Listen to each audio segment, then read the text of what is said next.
9 वर्षों से ज्यादा का समय यहाँ पर व्यतीत किया है और यादों का एक लंबा सिलसिला जुड़ गया है। और अतीत की चंद यादें ऐसी होती हैं जिनसे कभी हमारा नाता नहीं टूटता।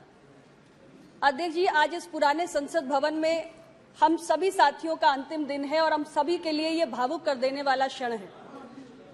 ये पुरानी संसद जो देश की नीति के मार्गदर्शन की एक शानदार विरासत संजोए हुए है, आज के बाद से ये इतिहास में दर्ज हो जाएगी और हम सभी कल एक नए आधुनिक सुविधाओं से लैस एक भव्य नए संसद भवन में प्रवेश करेंगे।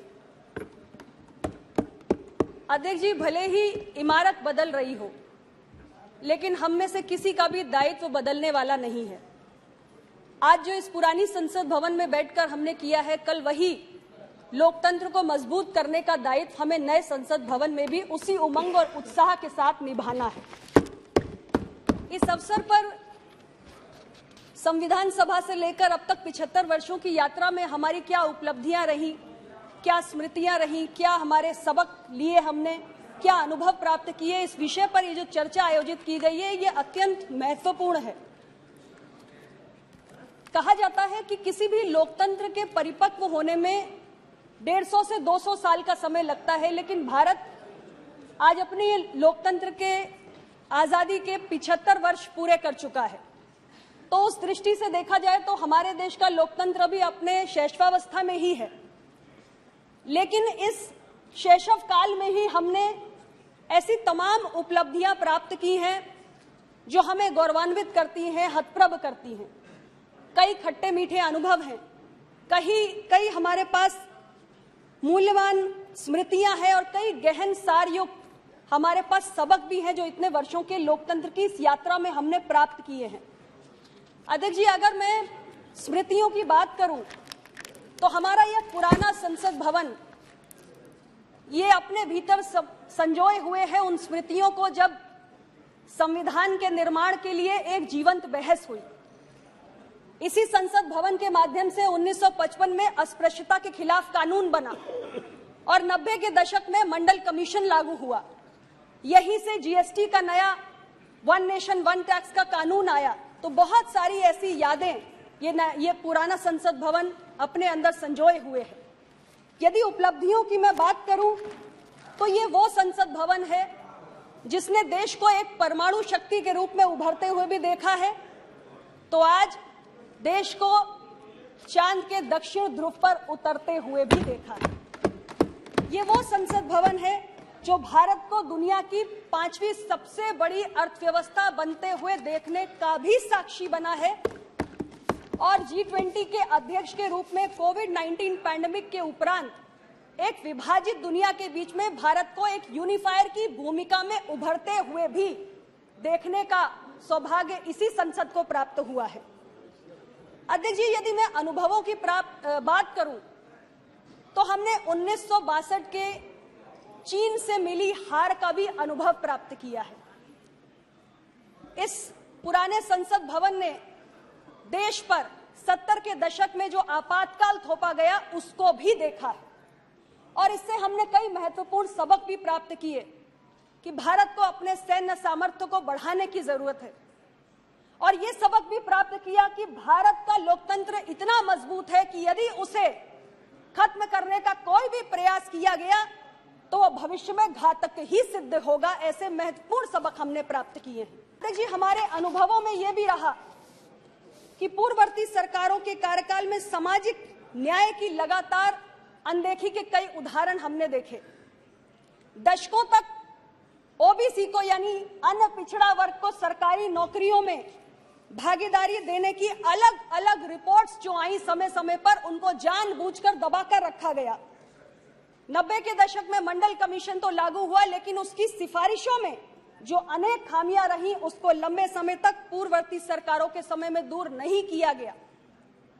आज वर्तमान समय में मोदी जी की सरकार के नेतृत्व में देश के पिछड़े समुदाय के हित में कई महत्वपूर्ण फैसले लिए गए जिनकी समय समय पर हमने चर्चा की है। अध्यक्ष जी, हमने ये भी अनुभव प्राप्त किया कि सामाजिक न्याय की राजनीति केवल शैक्षणिक संस्थानों और सरकारी नौकरियों में भागीदारी प्राप्त करने तक सीमित नहीं है, अपितु इसका दायरा हमें सामाजिक और आर्थिक समानता लाने की और भी ले जाने तक प्रयास करने की दरकार है। और इस दिशा में बाबा साहेब अम्बेडकर का जो स्वप्न था कि देश में सही मायनों में लोकतंत्र पूरा तब होगा जब सामाजिक और आर्थिक लोकतंत्र की स्थापना हो और इस असमानता को दूर करने के प्रयास सरकारों द्वारा किए जाएं। और उस दिशा में माननीय प्रधानमंत्री जी की सरकार ने गरीब कल्याण की योजनाएं लाके समाज के सबसे निचले और वंचित तबके को विकास की मुख्य धारा में जोड़ने का भी काम किया है और इस सामाजिक असमानता को दूर करने के प्रयास किए हैं। कल ही अध्यक्ष जी देश को एक अभूतपूर्व सौगात मिली प्रधानमंत्री विश्वकर्मा योजना के संदर्भ में, और इस योजना के माध्यम से देश का ग्रामीण और शहरी क्षेत्रों में रहने वाला जो शिल्पकार है, जो कारीगर है, जो बढ़ई है, दर्जी है, नाई है, नाव बनाने वाला है, मछली का जाल बनाने वाला है, लोहार है, सुनार है, ऐसे तमाम जो निचले तबके पे हमारे हाथ और औजार से काम करने वाले शिल्पकार और कारीगर होते हैं, उनके जीवन में एक महत्वपूर्ण बदलाव आने जा रहा है। अध्यक्ष जी, सामाजिक न्याय की पहुंच, सामाजिक न्याय का सिद्धांत हमें यह भी सिखाता है कि न्याय की पहुंच अंतिम पायदान पे खड़े हुए व्यक्ति तक होनी चाहिए। और हमने ये अनुभव प्राप्त किया है। माननीय राष्ट्रपति महोदया ने भी संविधान दिवस के दिन देश को अपनी चिंता से अवगत कराया था कि आज भी न्याय की पहुंच की जो रफ्तार है वंचित तबकों तक, वो बहुत धीमी है और इस रफ्तार को हमें तेज करने की दरकार है।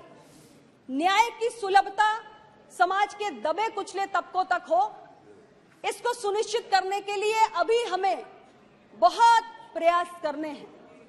हमारी न्यायपालिका में सामाजिक विविधता हो, यानी समाज का जो दबा कुचला वर्ग है वो भी न्यायपालिकाओं में स्थान पाए, इस दिशा में भी कार्य करने की दरकार है। और ये सब चिंताएं तब दूर होंगी, ये सब प्रयास तब हमारे और मजबूत होंगे जब हम सब मिलकर उस तंत्र को मजबूत करने का प्रयास करेंगे जिसके माध्यम से हम इस लक्ष्य को प्राप्त कर सकते हैं। अध्यक्ष जी, बाबा साहेब अम्बेडकर ने कहा था कि मजबूत से मजबूत माने जाने वाला संविधान फेल हो सकता है और कमजोर से कमजोर समझा जाने वाला संविधान सफल हो सकता है यदि इसको लागू करने वाला तंत्र मजबूत हो। और कहीं ना कहीं उस तंत्र को अभी हम उतना सुदृढ़ नहीं कर पाए हैं, इसीलिए ओबीसी के लिए बैकलॉग वैकेंसीज को फिलअप करने की जो समस्या है वो लंबे समय तक बनी रही।